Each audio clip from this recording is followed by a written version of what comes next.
Hello and welcome to another custom figure review. Today we're going to be looking at the Sontaran Commander Selak, who I designed for my latest figure adventure, Reasons to Run. Now this started out as your basic Sontaran, who is stood here. This is I think a general style. There he is, there's my original Sontaran general style. Other than the major damage that's been done to the figure, which I'll go through in a second, the only thing that's changed is his hands, which, if you know your figures, you'll know are actually the classic Sontaran hands. And here is Mr. Classic Sontaran that I took the hands from, who has this figure's hands on him. Thankfully, they are sort of swappable-ish. These don't have as much movement. This is one of my very many Sontaran sets that I got from B&M.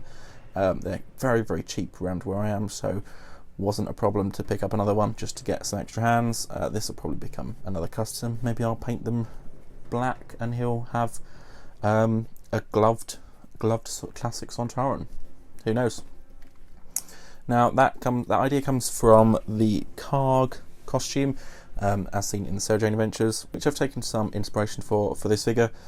Just taking it a step even further, his communicator on his arm is actually just a telephone for the 5-inch range, just blue tacked on.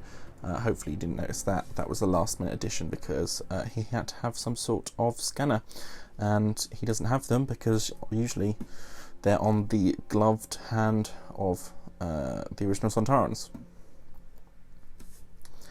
Now if we look at it a bit closer, as you can see there is a lot of damage. I removed the original identifying mark because the Sontaran didn't want to associate himself with the Sontarans because he's on the run.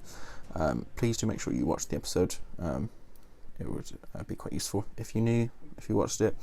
But as you can see, there is a lot of damage, mostly done with a soldering iron to just melt bits of plastic and destroy it and create scrapes and things. The glass on the inside, the plastic piece that's meant to be for the visor, has got chips and bits and cuts in it to represent sort of it's been battle scarred.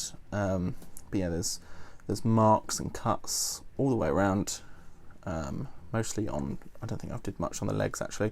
They were just painted up, but on the arms and shoulders and everywhere has massive gashes out of it. It's also got like a bullet wound here. But yeah, these are most of the damaged bits, and that just makes him look like he's been through the wars, which he has been, and is a survivor. Looking at the head, I have put fake blood on him, but then realised that Sontaran's blood is technically green in some episodes, so he has some splashes of red and green. There's also bits of green and red elsewhere. Both his hands and head have been repainted to match each other, which is a much darker greyish compared to the original releases, because I thought they looked too suntanned, especially now when you compare them next to each other. It's too suntanned. When you compare it with the classic ones, it's just sort of a darker from that one. But if you compared those two, you can see how off the colour those Sontarans are. But yeah, so one of the things was repainting it so the hands and the head match. He has scars again.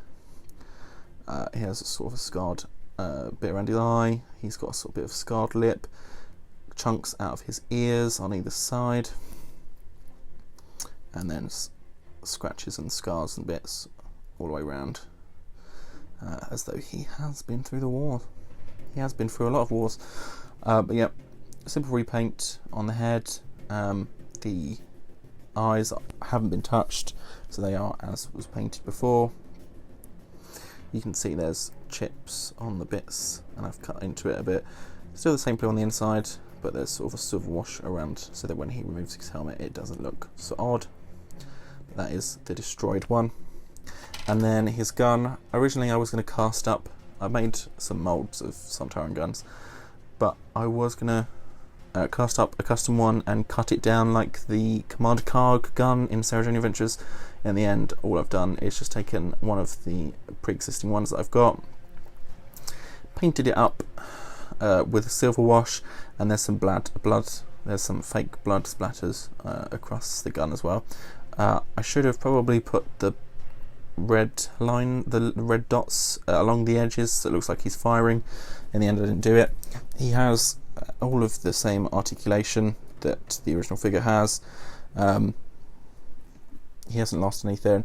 The only thing is that his hand really struggles to hold the gun. So during filming, that was an absolute pain in the arse. I ended up filming it completely out of order so that he wouldn't have to hold his gun towards the end, because if it slipped out, it would take a lot of effort to try and get it back in, because the thumb on this hand in particular is really annoyingly in the wrong place. If anyone tries to do it with a classic Sontarans they got from B&M to try and fit the other gun in, it was a pain in the arse to do that, let alone a much thicker, bigger gun. So that's one annoying thing. You'll see there's a little gap because it doesn't fit in properly either. But apart from that, pretty simple. Lovely silver wash throughout, a black wash, and there's points of blood in red and green throughout. But yeah, very happy with this custom. He looks very good, and he will be the companion for any future adventures that I have. Don't know when that's going to be, to be honest. I took the opportunity to make an FA in the spare time that I've got, but chances are I probably won't get around to things like that. But for now, I'm going to leave him being the next companion for my story, for the next big story that I do.